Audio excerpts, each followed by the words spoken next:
Hello and welcome to Cashmatics. This is the second lesson in my series on powers and indices, and in this tutorial we're going to cover three more rules which you're more likely to encounter in the higher paper along with the first three rules that we covered in the first part. Now, although the rules aren't difficult, you're really going to need to concentrate because they can easily be muddled up and applied incorrectly. So grab yourself some paper and pen and let's get started.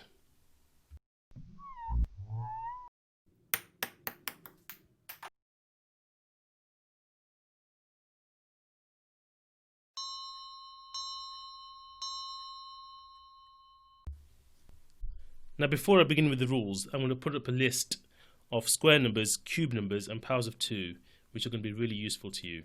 Okay, so here they are. So in green we've got the first 20 square numbers, in red we've got the first 10 cube numbers, and in blue we've got the first 10 powers of 2. Now, I strongly urge you to try and commit these to memory, because not only will you just recognize the square, cubes and powers of 2 when you see them, it'll just make the whole process so much quicker and easier, and you won't be spending time multiplying 7 by 7 by 7 again, for example, to make 343. You'll just know them like you know your times tables. So please take the advice on board and try and commit as much of this as possible to memory. There's three rules we're going to be covering, and these are the rules. We've got the one to do with negative powers, we've got one to do with fractional powers, and one to do with raising a number to the power 0. Now, I'm going to go through these rules one by one. So I'm going to tell you a rule, we'll do some questions, then we'll come back to the second one, we'll do some more questions, and then we'll come back to the last one. And you'll see how simple the last one is. You're not really going to need to do any questions on that one. You just need to make sure you remember that fact. So the first rule, which is the one on negative powers, is like this.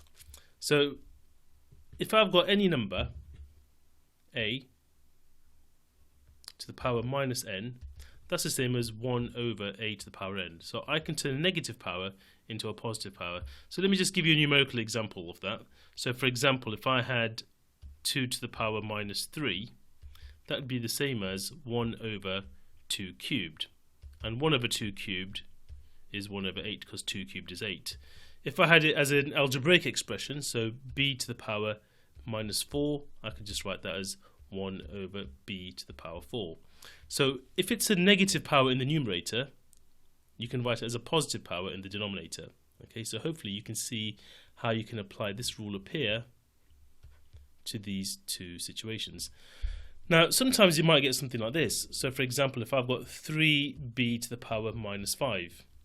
Now, because that's in the numerator, okay, so think of a denominator of 1 here. Okay, we don't normally write it because we don't need to, but that b to the power minus 5 is in the numerator. So I can move that into the denominator by making it a positive power. Now please note the 3 doesn't move anywhere. It's only the b that moves, because it's only the b that is to the power minus 5. And if I had a fraction, for instance, so 2b to the power minus 6 over 7, okay, the 2 and the 7 would stay exactly where they are, and the b would move down to the bottom. Okay, so all you need to remember is, if it's a negative power in the numerator, it becomes a positive power in the denominator. And here's some questions for you to try.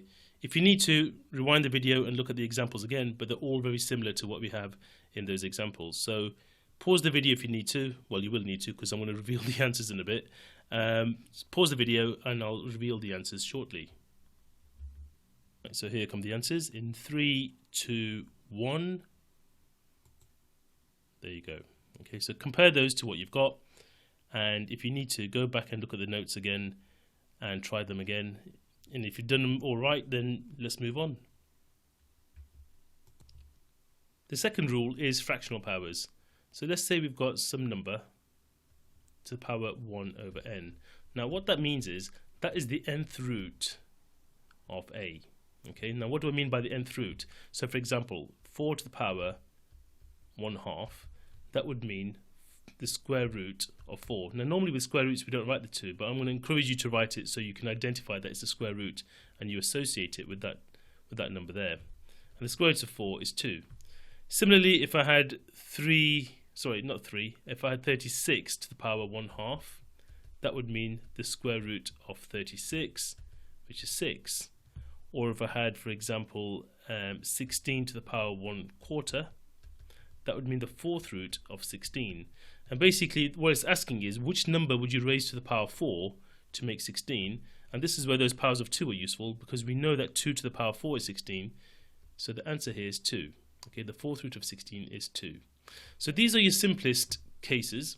Now, what you sometimes have is a fractional power like this, so a to the power m over n. Now, what you've got to remember here is the m is the power and the n is the root. Okay, so that would equal the nth root of a all to the power m. Now, it's easy to explain with a numerical example. So if I had something like 343 to the power 2/3, that would equal the cube root of 343 all squared. Okay, so the first thing I would do is look at the cube root of 343, and from my list of cubic numbers, I know that that is 7. Okay, so that would be 7 squared, because this bit here becomes 7, and 7 squared is 49. Okay, I'll just do one more. So 8 to the power 2/3. 8 to the power 2/3 would be the cube root of 8 all squared, and the cube root of 8 is 2, and 2 squared makes 4. Okay, so make some notes from that if you need to, and I'll put up some questions shortly. So here's some questions with those fractional powers. Now you'll notice 3 of those, so G, H and I, have got an asterisk next to them, and that's because they're ever so slightly more challenging than the ones on the left, and you'll need to use the rules to do with negative powers to answer those questions. So pause the video, give those a go, really think about the last 3, and let's see if you get these right. Right, so I'm going to reveal the answer in 3, 2, 1, and there you go. Okay, so check your working if you need to, and check your answers, and if you've made some major mistakes, go back and look at the example again. If not, well done, and we're ready to move on. And the last rule is the easiest of them all to follow, and this is a to the power 0 is equal to 1. So basically that means any number to the power 0 will be 1.